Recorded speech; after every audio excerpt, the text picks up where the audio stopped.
No data active stream.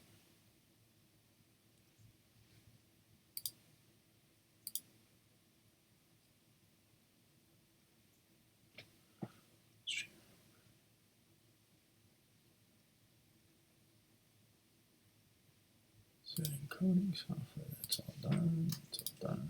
It's all done. Go live. Chat.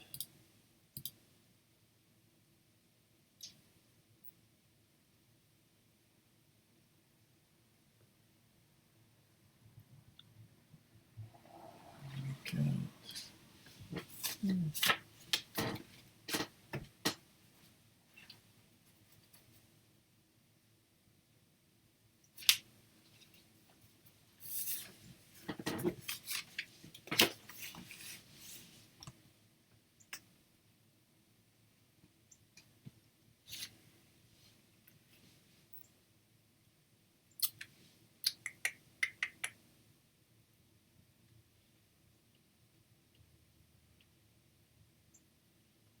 Chat. No.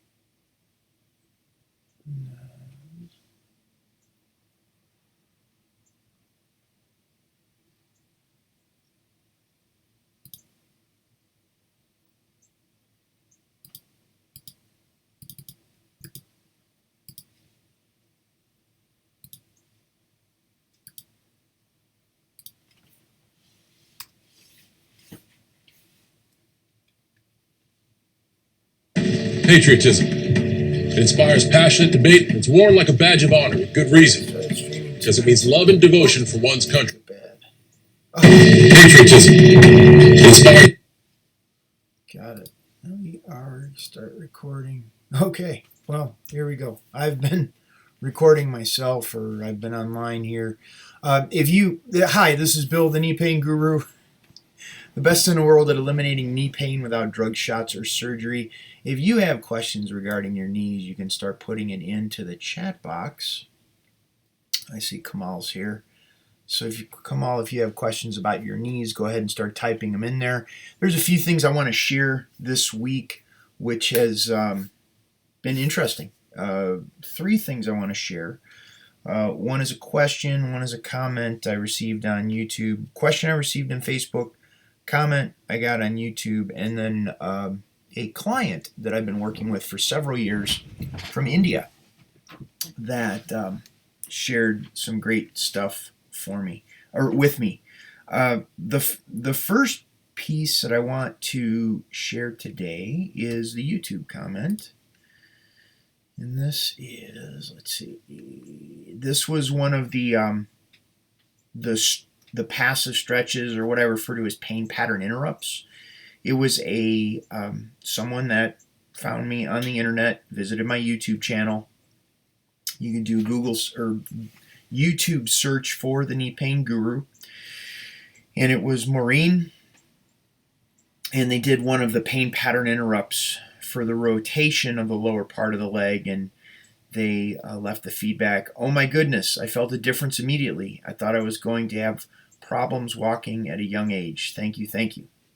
So that is always nice to hear and receive that kind of feedback, because the reality of it is, whenever you're experiencing knee pain, all knee pain, bottom line, no matter what the origin of the knee pain is, it's all coming from nerves in the knee that are being irritated. And when we get the pressure off of those nerves, the body's able to heal itself, actually very quickly. So all we got to focus on is getting the pressure off of the nerves and getting you to feel what's going on in the knee joint, as far as which specific pain pattern interrupt are going to get the pressure off of the nerves in your knee, which gets you the relief. So that's really key. It's the foundation of my entire program. Get the pressure off of the nerves, the relief happens, now the body can heal. And then we just have work on the other end in terms of setting up the conditions in your body and in your life so you're not doing things that are going to sabotage you in the process, and that your body has the resources it needs to heal. which is common sense. Let's see. The next, I got a question here on my Facebook page. It could also be found on Facebook, the Knee Pain Guru homepage. Oh, there it is. A question from Karen. It says, my son has a left knee high-grade distal MCL tear. What are the chances he will wrestle this season? The doctor is doing a hinge brace instead of surgery. Do you think this is realistic that he would be able to wrestle this season? Karen, gosh, that's really hard for me to say. However, I believe the focus is on the wrong piece. I think in reality, I look back on my high school days, and most of, gosh, I don't really care what happened to me in high school, just to be straight with you. And this is ultimately a personal choice of what you and your son have in terms of goals. And when the MCL, like I partially tore my ACL, and I ended up partially tearing it 4 separate times. I finally tore through the ligament in my knee, had to have reconstructive surgery. It put a lot of trauma in my body, put lots of issues. And if I would have listened to my body, given my body time to rest, without the pressure of an agenda, meaning like the wrestling season or the judo competition season or the next practice that was coming up, or these outside pressures that I put on myself, put this agenda on my body to need to heal in a certain amount of time. What ended up happening is my body doesn't really care about my agenda and its ability to heal if I don't do the right things to do so. Just to give you an idea, I had a knee brace on when I tore the ligament in my left knee the last time. I picked up a ball playing shortstop, picked up a ground ball and threw to my left, and I threw the guy out, but my knee popped and I ended up on the ground, and I'm screaming with my knee against my chest, not really knowing what happened because I didn't take the time to understand what was going on with my body. So going back on nearly 2 decades of experience, I wouldn't really care about the wrestling season. There's next season. There's always more opportunities, and a lot of times this experience of what's going on in our body is a change in direction of where we really need to go. And you have a choice. Your son also has a choice as well to heed these warnings and pay attention. And if you don't, what ends up happening is the injuries get bigger and greater, and the real path that needs to be taken will be shown whether you listen to it or not. That's the best way I can say it. The answer to that's going to be between you and your doctor and your son. If that's what you really want, go for it. I'm not going to have be able to say yay or nay on that one. However, if you want to set up the conditions, you want to look at sustainability and longevity in your son's knee, then we should talk. If you're looking for like a quick fix and that he can get back on the wrestling mat and risk further damage or permanent damage to his knee joint, well then, that's going to be your own choice. It's the best way I can answer it. But in terms of you being his mother, I believe having more of a greater perspective on the sustainability and longevity of his joint is going to be in everyone's best interests. So that's what I got. Let's go back to the questions. Where are the questions? Oh, from Kamal. Okay. Hi, Bill. I've had surgery on my knee to replace my ACL, okay, which didn't go well, that I had to end up removing within the month of the surgery.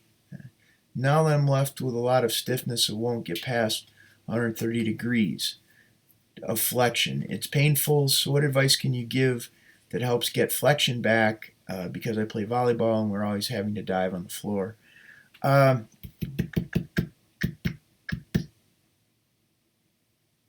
had to end up removing. I'm not understanding what you're saying when you said surgery to replace my ACL, which didn't go well, that I had to end up removing within the month of the surgery.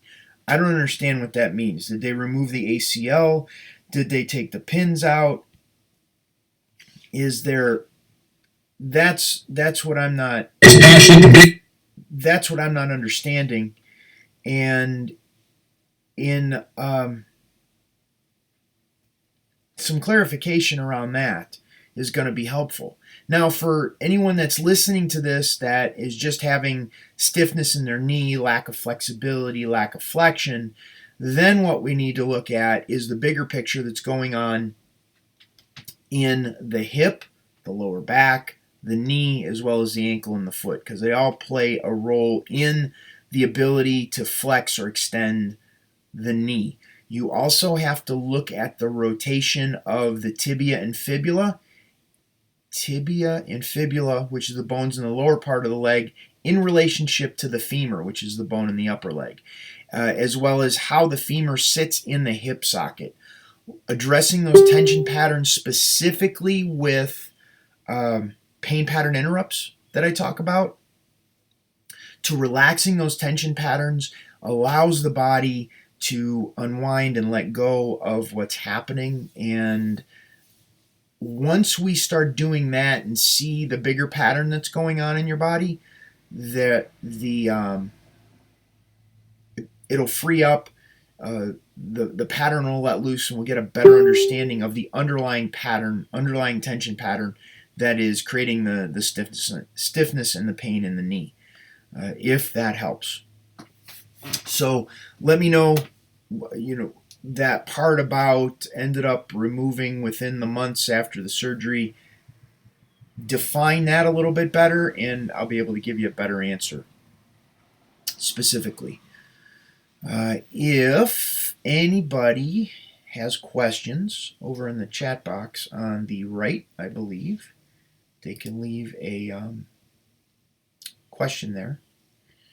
And if I don't get to the question on this call, you can leave it there, and those will get filtered to me, and I'll answer them on the next live cast.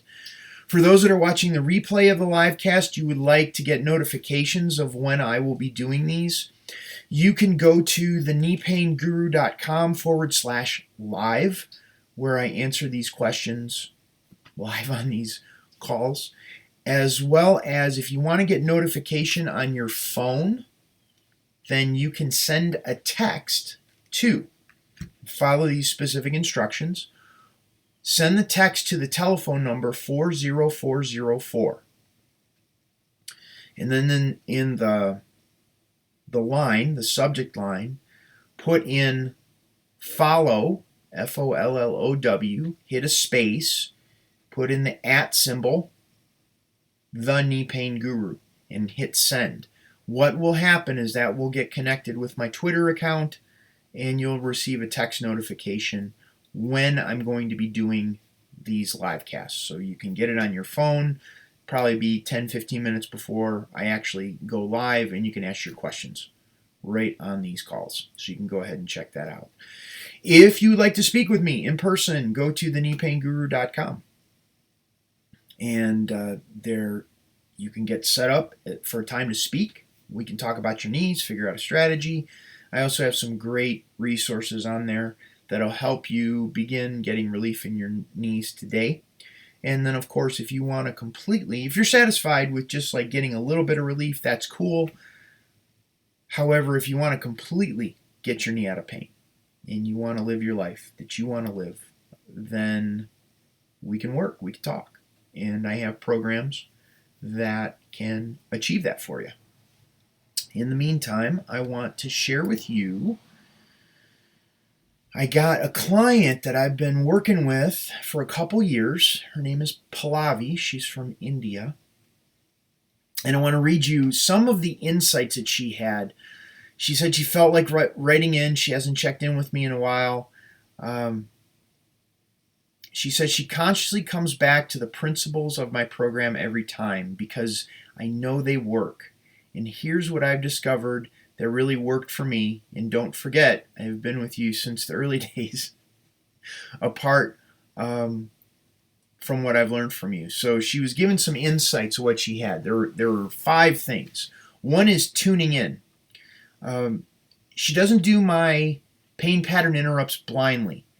She has learned to tune in to the condition of her knee. Sometimes an exercise you have suggested may not work for that moment, and that's where I listen and use her inbuilt instinct. So that's one, tuning in. The second is comfort.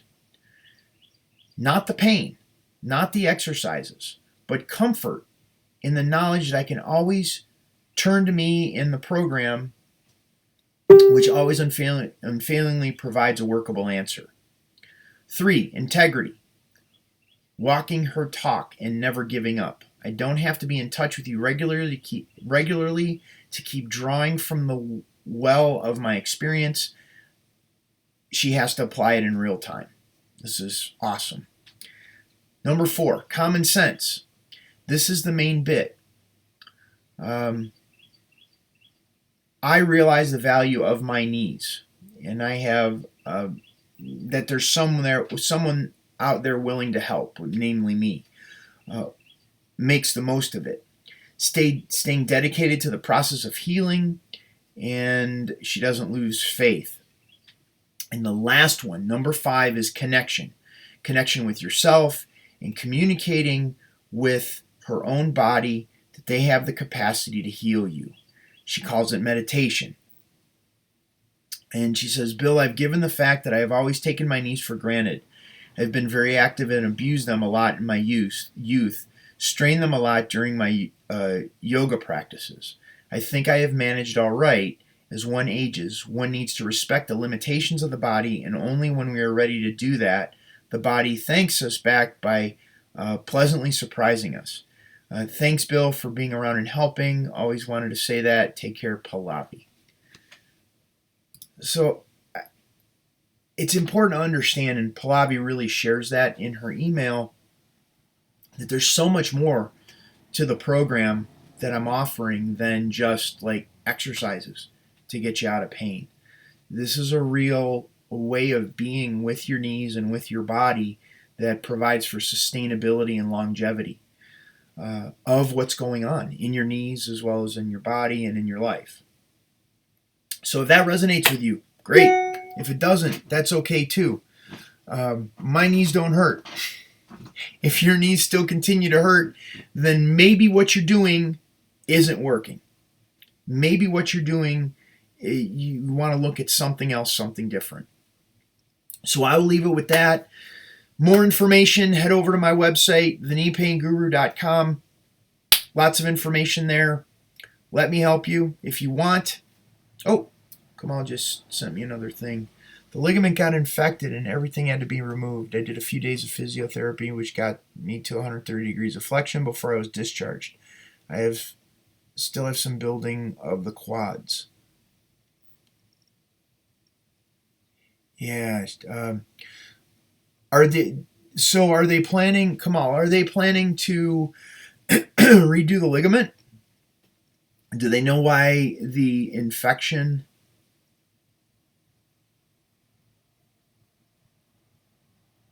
Yeah, building up the quads, you could function without an ACL, and building up the quads is one way of doing it.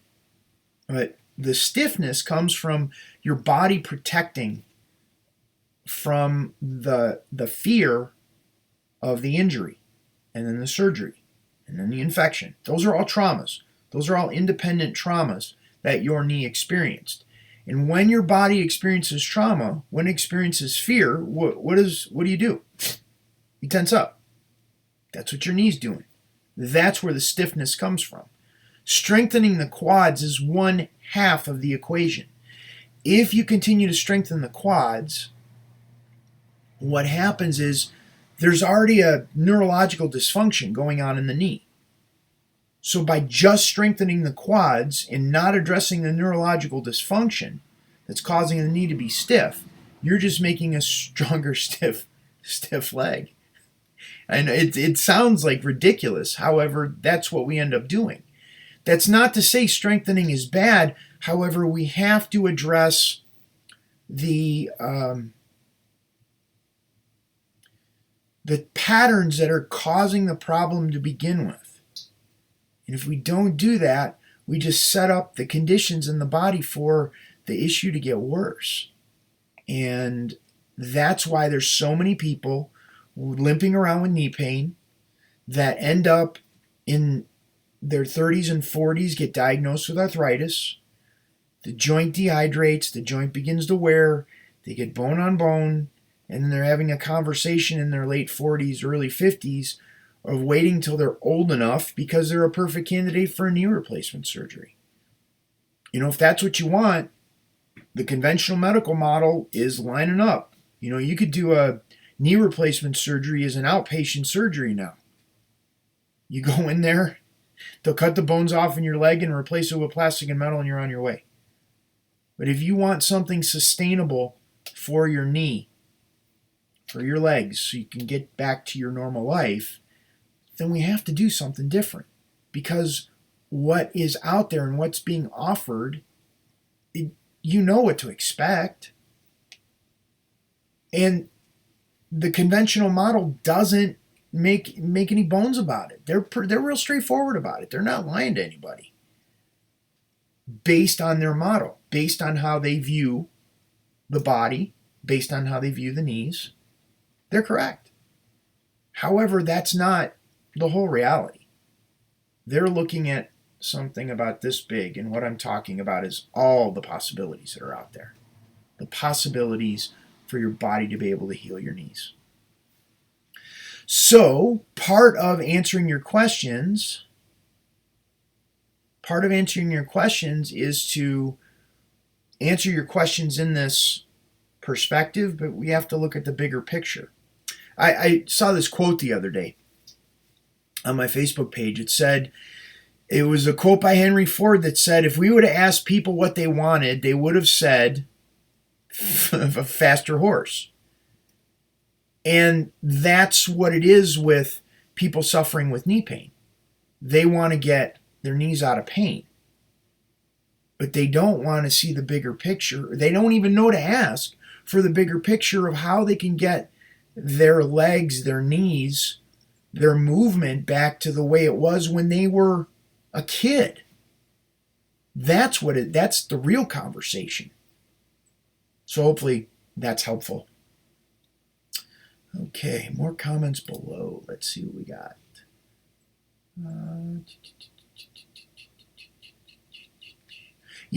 You're saying you strengthen the quads and the pain and the stiffness is still there, which is exactly what I was just saying. We have to look bigger. We have to have a bigger approach. You see, manipulation under anesthesia, your nervous system isn't engaged there. You could take a person that's unconscious and you can move for a frozen shoulder or a knee, and you can move it around as much as you want under anesthesia because the nervous system isn't engaging in that place. However, the moment you wake up and the moment your nervous system is conscious of what's going on, it's going to tighten right up. Asking better questions gets better answers. The conventional approach isn't looking deep enough into the body, isn't understanding the neurological system, the autonomic nervous system, the sympathetic nervous system response to pain, trauma of what's happened to the body. Knee pain, a knee injury, a surgery is a trauma to the body that causes the body to tense up to protect itself, which is what you're fighting against. You can use the analogy of driving around in your car with your foot on the gas and your foot on the brake at the same time. So what ends up happening, and this has been happening, I'm coming up on 9 years that I've been doing this online.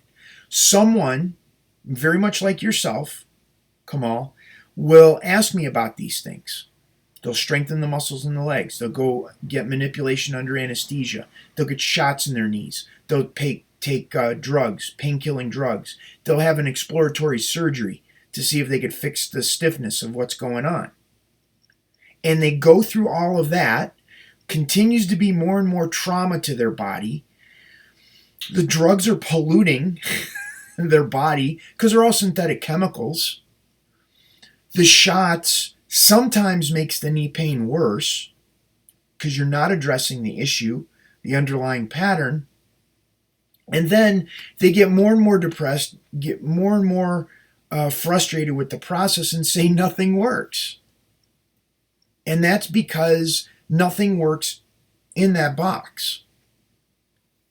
And if you would like me to tell you or validate your reality and go do that, then absolutely go do that. I'll still be here talking about the same stuff on the other end of all of that.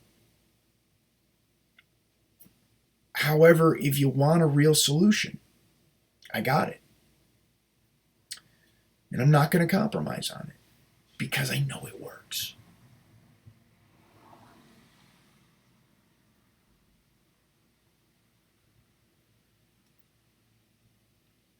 That. Okay, but how can I sit on the bed and just let the leg fall and it stays stopped at 130 degrees point? Would you say that this is the nervous system preventing it? Yeah, absolutely. Like your foot on the gas and your foot on the brake. Your knee, your leg, your body doesn't feel safe. It's tensing up to protect itself.